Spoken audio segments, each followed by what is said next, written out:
There's been renewed excitement about the potential of AI and agents recently, and fears around whether they will take people's jobs.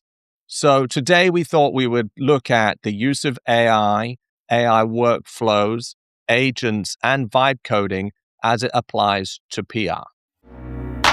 Hello, everyone. Welcome to Fired Up, the podcast for marketers working in early and late stage startups.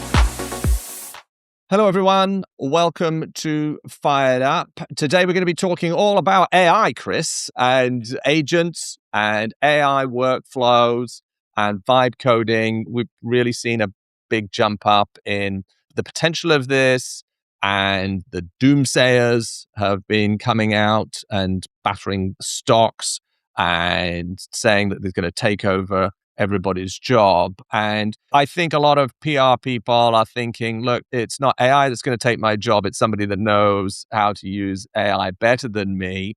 But what do I do? Like okay, I've got ChatGPT. What more should I be doing? And so that's what I wanted us to cover today. Yeah, I think that's right on. We are all, as an industry and as an agency, we're all trying to figure it out. We've seen all this turmoil in the SaaS industry with companies that, especially those selling per seat subscriptions, getting punished in the market, even though they seem to be doing perfectly well. There's an unease that in the market with software, and there's a sort of unease beyond that. The Wall Street Journal just had a story about how AI paranoia is starting to grip Wall Street. And I think the two things are pretty clearly related. If vibe coding conceivably could become a threat to established software companies, then AI theoretically could be a threat to knowledge workers. It may not be a direct connection between the two, but they're all part of the same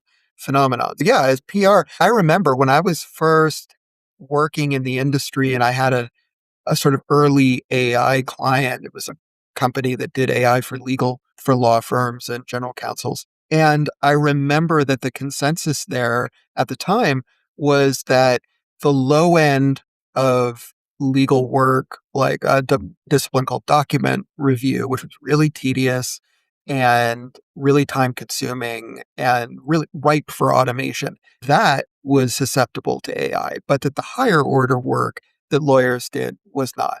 Now everyone's reconsidering those assumptions, and PR people are no exception. That said, you, better than anyone in our agency, know the limits and potential of this technology because you have been building apps yourself. You've been vibe coding apps for the agency. And in a lot of cases, what we've been able to accomplish is incredible. And yet, you've also seen the limits of what's possible. Exactly. And just when social media came out, there was an opportunity for agencies and for individuals to dive in there and learn about this new medium, and people were blogging and sharing stuff on social media. That was really exciting and new. And here we are with another huge transition with AI.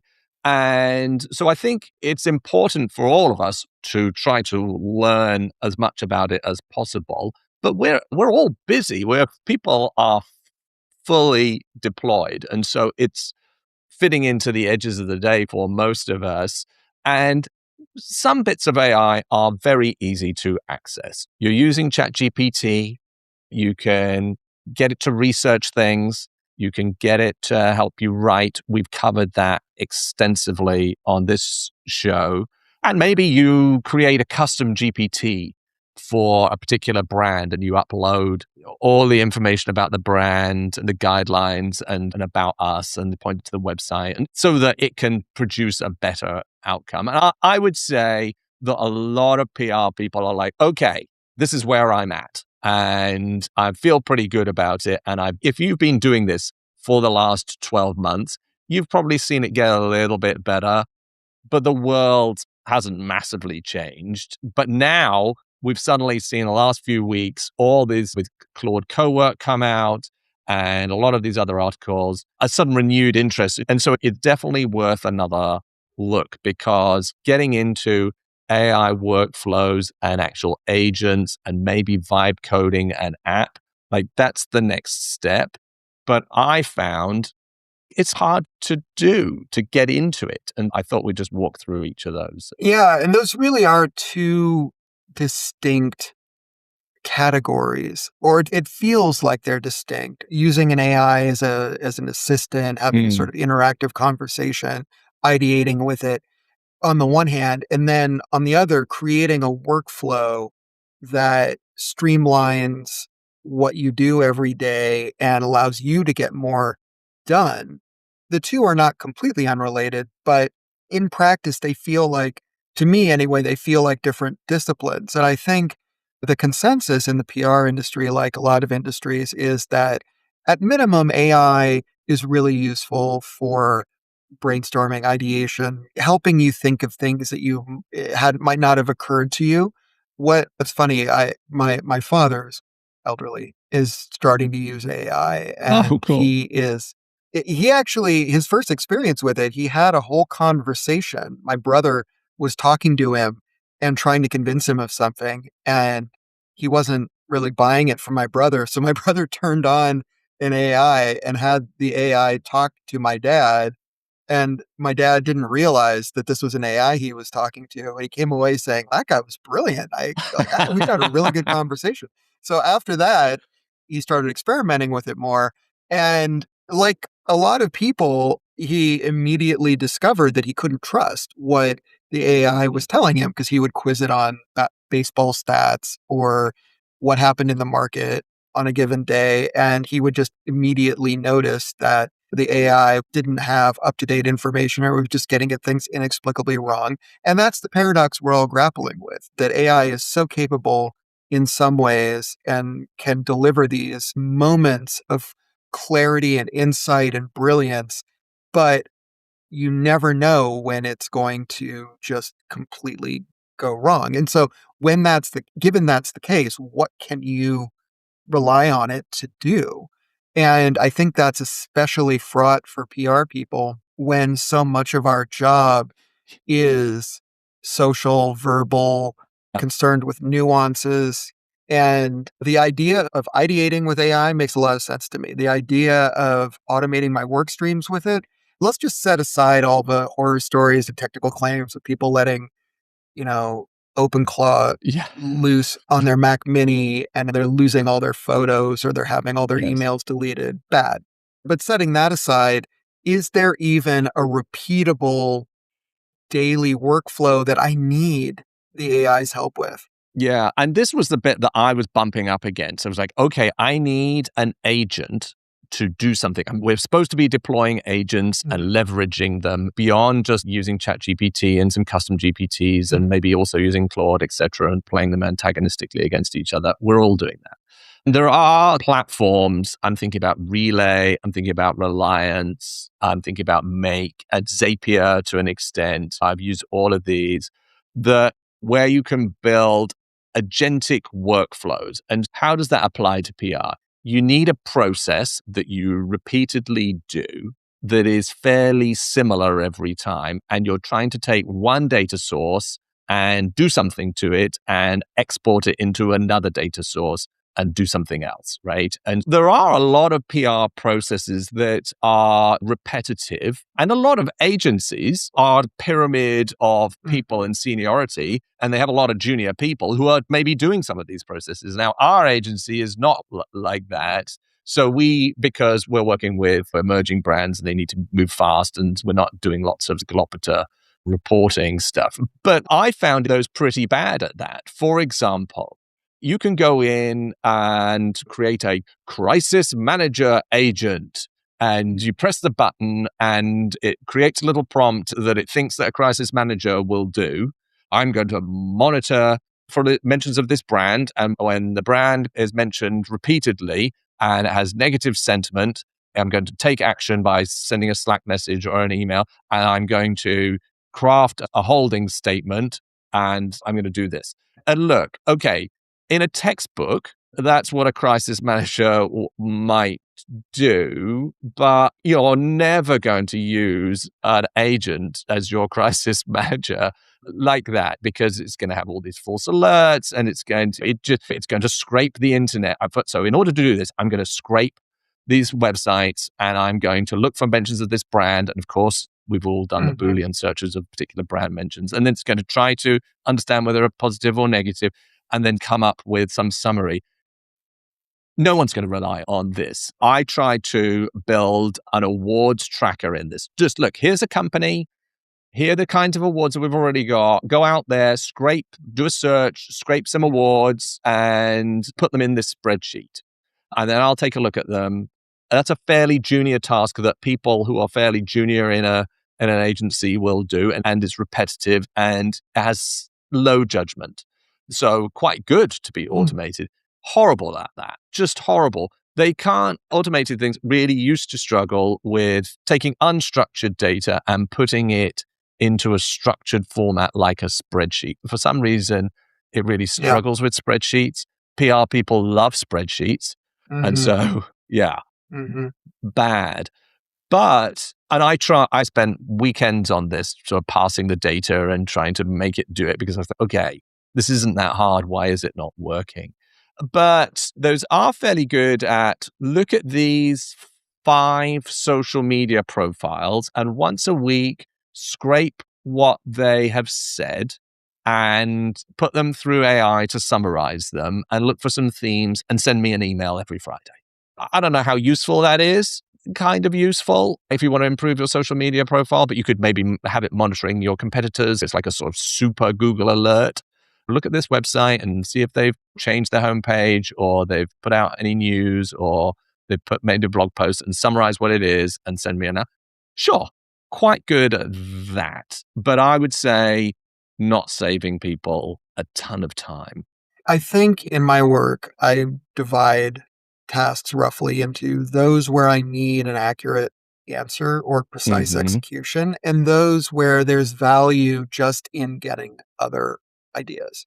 So the AI is great at the latter use case because I don't have to accept what it's telling me. Nothing is riding on what it puts out. It's purely additive to my Hmm. workflow, my experience. If I don't feel like it's giving me anything I can use, I'm free to discard it.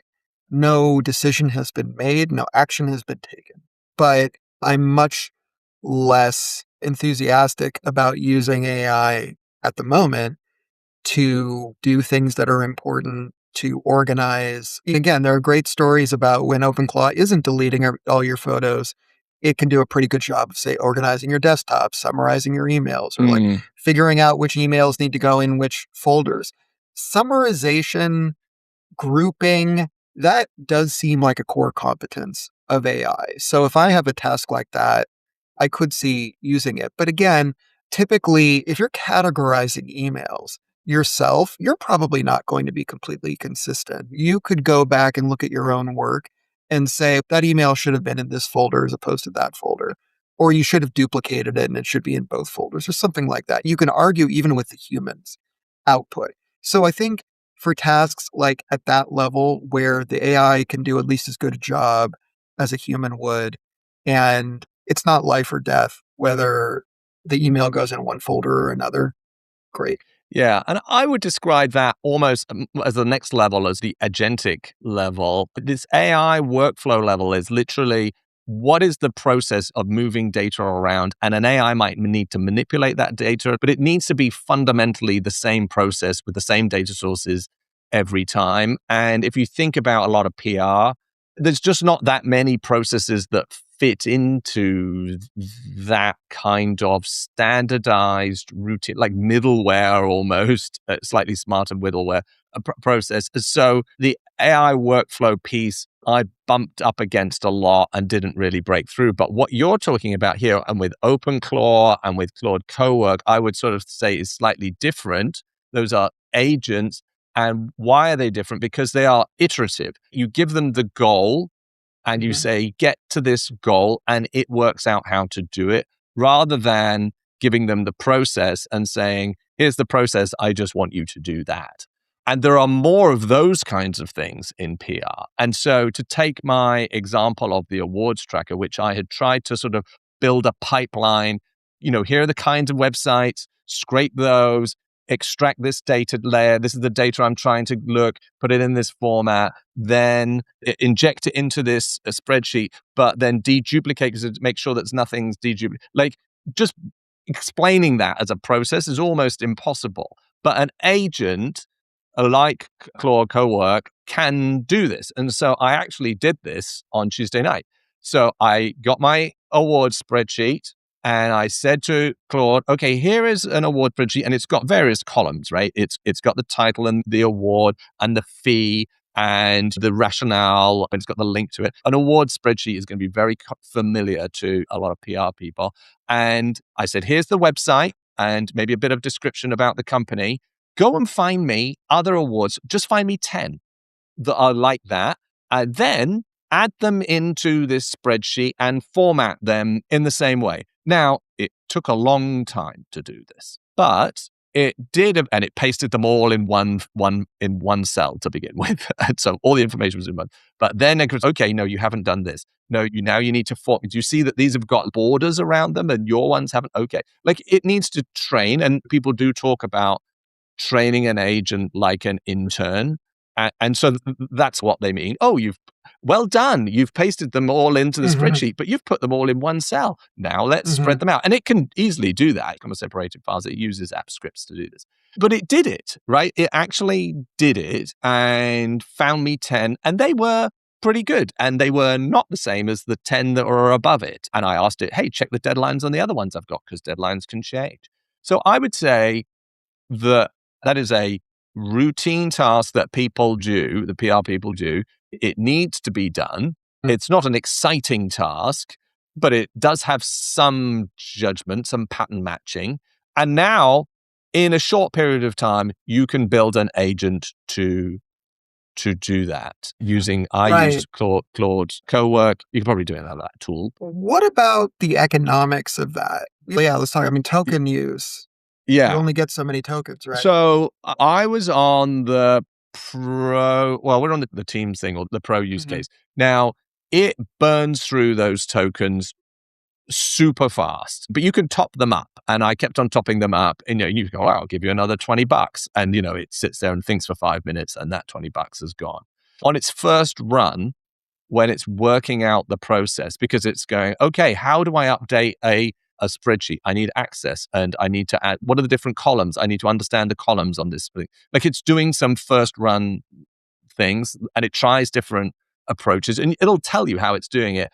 So it's more expensive on the first run, but you do bump into it, and then it has to have a quick lie down for 5 hours whilst it sort of tops up its credits. I'm not on this, but there's a max level, $100 a month. So you could solve it, and it would easily do it within that. Yeah. I've seen a lot of PR people talk about trying to use agents for media monitoring, and there are various forms of that. One brand mentions that's the easiest one, and probably one that doesn't even require an agent, but monitoring for news that's relevant to your client, and maybe suggesting ways that your client would be relevant, and flagging reporters who are covering this area. We're all unhappily familiar with the experience of having a reporter who's never covered your area just suddenly comment in, swoop in. Yeah, we call them comets. They zoom into view and come up with a story with all your competitors in it, and then there they go. I don't know that an agent would help with that particular scenario, but certainly it could spot reporters or Forbes contributors, for instance, you can imagine. But that's the kind of thing, I guess what I want to ask is, to what extent is it easy to not only build an agent like that, but to schedule it so that it triggers, say, every morning and goes in? Yeah. So I've got 2 comments on that. One is the web scraping, and most of them are using Firecrawl. It's a great company to do this. And if you look at your, Cloudflare stats, you'll see all the bots trying to scrape. There's so much. We're all getting lots of great direct traffic these days, folks, and they're like 1 second because they're bots scraping people's websites. So it's scraping them. Now, a lot of publications have hard paywalls, and obviously they block the scraping of their content. And so if you're thinking about this from a media monitoring perspective, it's going to sometimes work, and there's a bit of a cat and mouse behind getting around the paywalls, and we need the media to be paid. But Muckrack has an API, and Muckrack has the licenses to sort of provide all that. And it's only available to certain tiers of subscription for our good friends at Muckrack. And so you could conceivably use the API from that, plug that into your monitoring thing, and have a slightly more reliable data source to kind of go, okay, who are the kinds of reporters who write about this kind of thing? Or am I seeing an uptick in this? I have not done that. And I would imagine you're going to bump into some rate limits on Muckrack's API if you're kind of going, well, who's going to write about AI agents? And it's just conceivably everyone. But yeah, I do think there's a bit of a use case there. A slightly better one might be look at this publication or this bunch of publications and see what kinds of things they have written in the last 90 days. Look, retroactive is slightly better, right, than real time because it's got a bounded data set. You could certainly do that. Now, the other question you asked there is scheduling. So, a chronological job to repeat this task. And in theory, this must be fairly straightforward. In practice, with Cowork, in my limited trials of this so far, it thinks it can do it, but it really can't. And it tries to download files. Oh, I'm going to update your Mac files. And this is a simple job to save these files. And then I'll do this. And in my case, for example, I use it to tidy my desktop. I don't love tidying my desktop. It could sort all the files out. I'm fully aware that there are examples of people who have done this and it's deleted all their photos. So approach with caution. Now, you might want to do that every Friday at 5:00. In theory, it's doable. I spent an hour and a bit trying to make it do that and thought, look, this is taking me more time than to actually do it. So I'm going to stop. It seems like such a simple, like you said, Yes. you named cron job. It's surprising to me that something like Claude Code doesn't have that capability built Claude in. Code I'm using Cowork, and so Claude Code might, right? And so I used Cowork for this particular task, and I think that might just be a learning curve thing for me. But yeah, a lot of these tasks you're going to want to do, like my award tracking thing I talked about there. Hey, once every 2 weeks, just go back out and scan all these and make sure nothing has changed. That must be doable at the moment because this tool, Cowork, is so new. It doesn't do it well. Yeah, and I often see coders swapping their, I'm going to reveal, I'm not entirely sure of the terminology here, but I think it's the system prompt, which is the prompt that goes, with every prompt you give the agent or the assistant. And some of these are incredibly detailed and they consist of all the guidelines and instructions that together draw the pentagram around this intelligence that you've summoned and get it to do what you want it to do without wandering off somewhere or being destructive. And it may be that there's been so much interest and energy and iteration in the coding space. Perhaps over time, the PR space is smaller. Yeah. There's probably not quite as much energy in it, but eventually we may get to some kind of standard collection of instructions that delivers reliable results. So I found it is good at doing sort of small tasks that sort of are you'd love to have done, but they fall below you thinking it's worth my doing. Moving all the emails around and sorting your emails out so they're nicely organized. You're never going to ever do that. We'd love it to be done, but you probably don't ever find the time to be done. And so it does take care of. So it's cutting off a bottom layer of some tasks that would be nice. Organizing files is another one. Hey, go look at all these files and just make sure that they all have a consistent and clear name. You're never going to assign that to someone, but it would be nice because naming conventions are notoriously poor.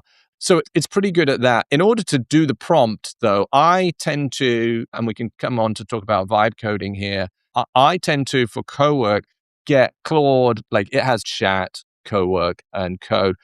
Get the chat bit, which is using fewer tokens, and you can go back and forward with it to craft this sort of prompt, if you like. Hey, I'm thinking about doing this, and I want you to write the prompt and ask me the questions you think I should include. And you can have that conversation. Oh, I've forgotten about this. Don't forget to say, don't delete any of my photos when it's tidying up my stuff. Because that's really important to me. And I'm thinking I want a clients folder and I want a personal folder and put all the screenshots. But just tell me what, write it out fully, and it will then give you a great prompt you can then use in Cowork, because Cowork itself is not really designed for chatting. It's designed for doing, opening up web browsers and clicking around and doing that, because you can chat to it, but it's not designed for that. And the same for Claude Code or any of these vibe coding apps. So maybe we should talk about that a little bit. When I have been doing vibe coding and I use Lovable, and I guess Claude Code is fairly similar, I will use ChatGPT or something else to build the prompt to get certainly that first one, to get it to build a fairly robust first go. And that could be quite a big prompt, and it will then break it down and build it in different pieces.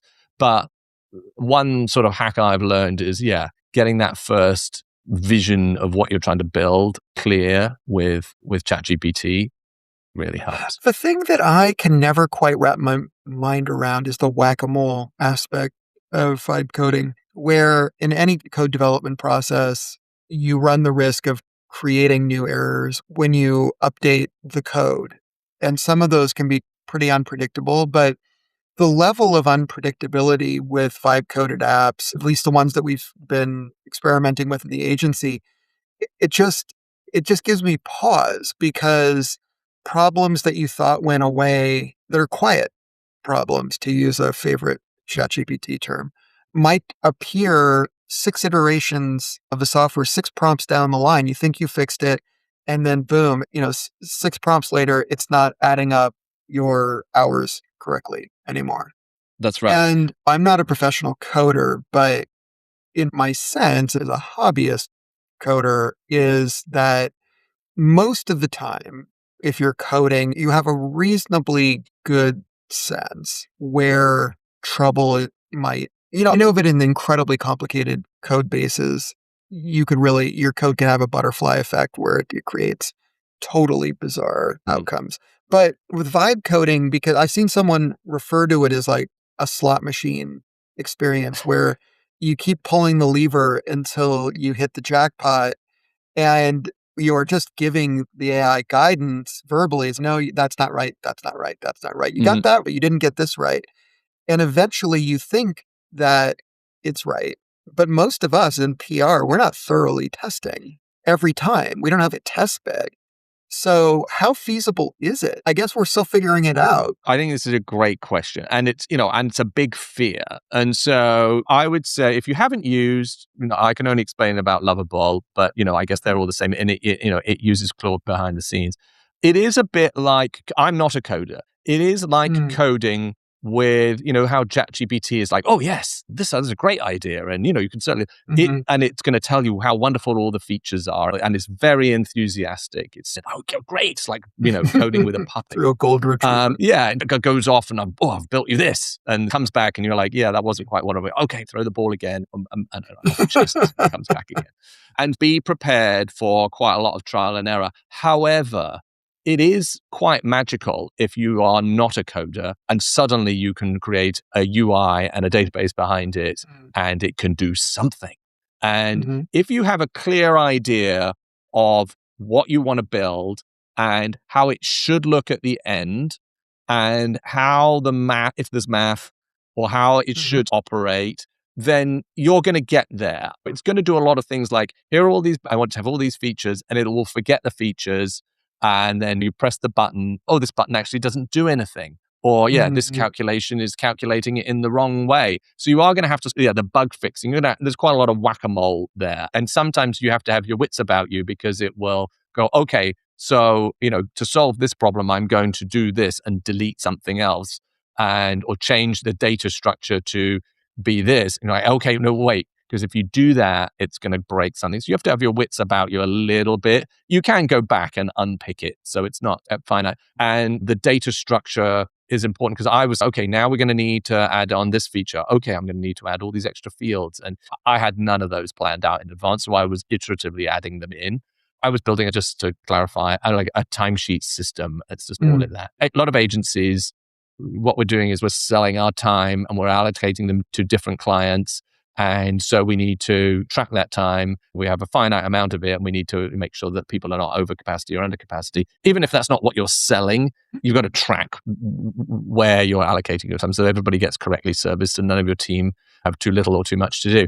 Anyway, we were building a tool to do that. And often this lives in spreadsheets in a lot of agencies, which are great candidates to be turned into apps. And so I had a pretty good idea of what I was going to build, but it got more complex over time.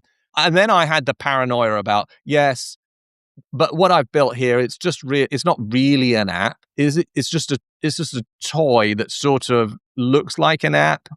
This isn't really software that I've built. It's going to break at any point, and now we're relying on it a lot, and it's very fragile. And we're gonna take out one Jenga block out of it, and the whole thing's going to come crashing down, as you say, which I think is a legitimate concern. But here's a fun thing that I did: I had Claude loaded up in the sort of panel next to Lovable, because you can bring Claude in through its plugin. And I said to Claude, here's an app that I've built, is doing this kind of stuff. I want you to do a code review and go through all the code and make sure that it's secure and make sure that it's going to work and scalable, and give me recommendations for edge cases or things that could go wrong here.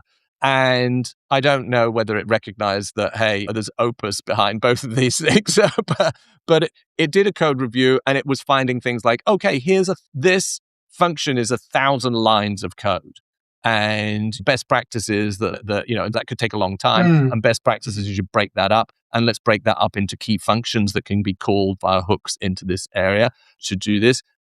And then I took its recommendations and I said to Lovable, hey, Claude has recommended this. What do you think? And Lovable stroked his beard and said, these 5 things are nonsense, but these 3 things are really good. And this is excellent. We should definitely do that. And I'm antagonistically playing them off against each other. Anyway, it gives me confidence that the app, and you can ask Lovable to build unit tests into itself. And so it will test that. I'm like, the primary functions of this, make sure that they are doing what they think that they could do. And it runs some tests and finds areas where if the people press the button, then the screen can just go blank. So can the platform manipulate like an agent? Can it manipulate the app itself? Can it manipulate the finished product and sort of weight the output? I don't think it does it in that way. I think it reviews the code. I don't think that now, could I get Claude Cowork to access our own vibe coded as if it were a user and sort of press the buttons?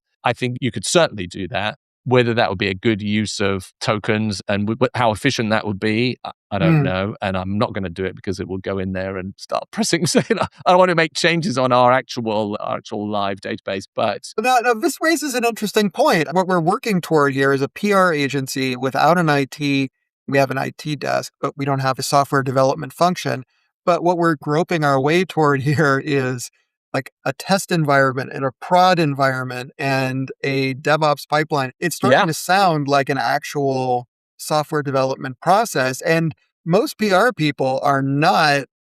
We're kind of hanging on by our fingernails here. We're familiar with tech. We've all worked in tech for decades, so we have a good idea how it works, but none of us have really been professional coders for any significant length of time. And we're not keeping up with the latest best practices and DevOps and whatnot. And so it's interesting to imagine when people talk about the potential for vibe coding, how far can you get before you start to run into the need for the same kinds of structures and tests that companies that do this regularly have in place? Look, the biggest PR agency in the world is Edelman. And how many people have they got? Have they got 10,000? Have they got 10,000 people? But most agencies don't have, if they're talking about agencies or PR teams, their number of users is rarely higher than 100 and mostly lower than 50. So scalability isn't the challenge. So just go through this sort of lens of it. AI is a great thought partner. ChatGPT is a great thought partner, can speed up a bit of writing. There's probably AI workflows that can speed up familiar fixed data sort of layer processes. There may be more or less in your department. than we have. The agents, where they're iteratively working out a process, it takes them a bit of time the first time, but then they can do it. They can take out a lot of the sort of stuff that nobody really wants to do or is fairly simple, low-level tasks. And that can actually free up some time. Then these vibe coding apps, I would say, is a good target is anything that's currently a spreadsheet that you're using to track things. I've mentioned awards. That doesn't need, a spreadsheet's not designed to be tracking activity. It's not searchable. Historic stuff. I mean, it's not a great UI. You can pretty it up, but then you're spending your time prettying things up. It's easy to somebody to go in there and delete something and make a mess of it. Those little things like that, like I haven't built this, but an awards app would be ridiculously easy to build because you've got a certain number of fields and it's going to look really pretty. And then anytime you can search and go, hey, what was our submission at Kubernetes KubeCon last year? And you can pull it up and you can kind of see what you did. You can search it. You can make it look good. So those kinds of things, I would say anybody would be able to vibe code with a bit of experimentation, but literally just ask ChatGPT to write, hey, I want to build an awards thing. I want it to be a spreadsheet. Here's the spreadsheet. Make the app like this spreadsheet with these functions, and it'll go, oh, this is a wonderful idea for an app. And I can absolutely do this. And it will write the script and you'll have something. And some of the buttons are not going to work. And there's a lot of sort of taking screenshots like, this doesn't look right, or make this bigger on bottom. And that kind of brings us back to the original, I think, where we started, which was that ideal use cases are ones where the outcomes are not life and death, where humans themselves might make mistakes in the course of doing the same task. Yeah. So researching awards is a great example. We've all had the experiences of doing research and overlooking an award. The AI might do the same thing. And with media monitoring, it's fairly common to run across a piece of coverage that your client has received that slipped by the monitoring tool you're using. And you go to the client and you say, hey, good news. We found another piece of coverage. It slipped by our monitoring. We'll see if there's any systematic issue there, but probably just a mechanical blip, and glad we caught it another way. And that happens right now. It does seem like there are plenty of use cases, low stakes use cases, where an agentic approach could be really powerful.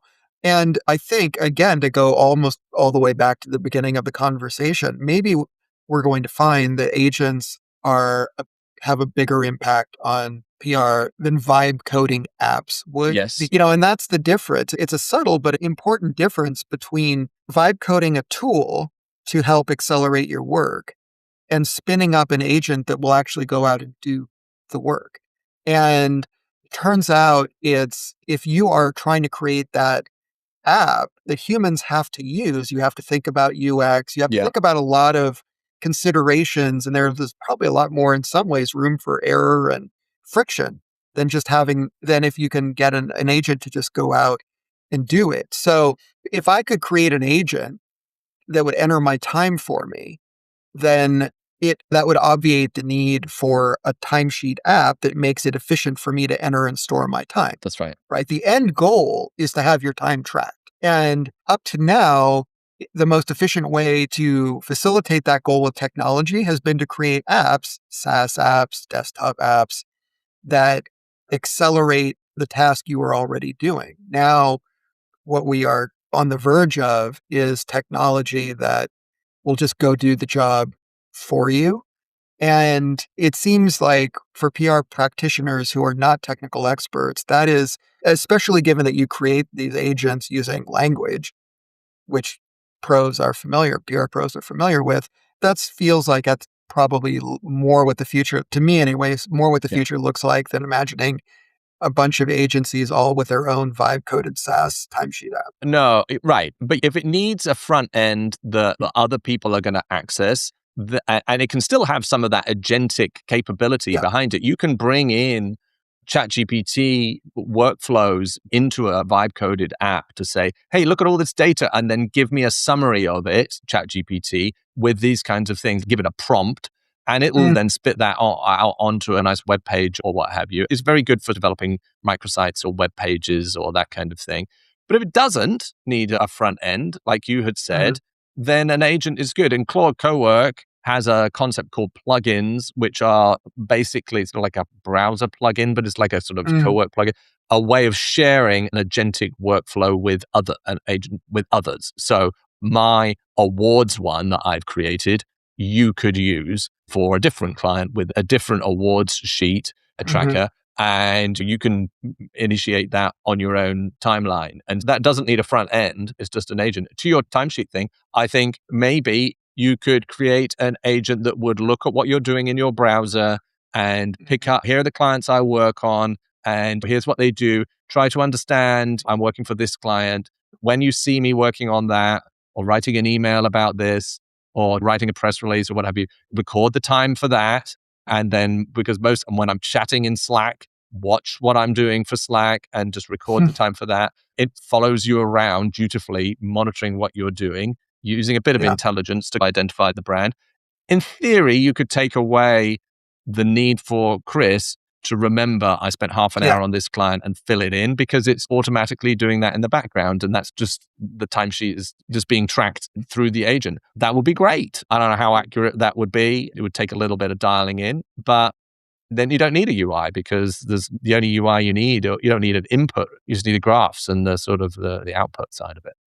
But maybe we'll add that in. That's an idea. Because then you're getting rid of that. That's a classic example. This is a boring task that's fairly low value in and of itself, but in aggregate is great. It'd be good to have an agent just sitting there going, oh, I think you're working on this client, and it looks like you're writing a press release, so I'm going to write that down. I can anticipate some objections, but yeah. Yes. There's all sorts of privacy things, and you've left that open whilst you went off to have your lunch, and it's taken you an hour to write this press release. So there's all sorts of stuff. But just to spark ideas of, okay, where could we apply these things? And I would just say, as we close out here, then, it's great to be using ChatGPT and Claude, but the sort of onboarding to these other tools is not as daunting as you might think. And if you've tried them, like I had tried, those other agentic workflow things and just bounced out of them because they didn't really work, it's probably worth me going back in now, because they've probably made them a lot better. Things have really moved forward, and it's now easier to see how these technologies apply to the sort of non-standard work that a PR consultant does. So exciting times. Okay. I hope that was useful for you all. A couple of housekeeping notes. As of next week, we are going to change the frequency of FiredUp to be twice a month. So we'll still be here giving great advice, but please tune in every other week. And please, whilst we're at it, go to firebrand.marketing/resources and sign up for our newsletter. It's called The Forge. We share a lot of great information through that too, if this was useful to you. Chris, thanks for this. Super great topic. I think lots of opportunity and a lot of excitement. And no doubt we'll revisit it and share what we're learning as we go through this. But it's good to just get the chance to discuss it a little bit with you today. Yeah, pleasure as always. Thanks, everyone. We will see you again next time.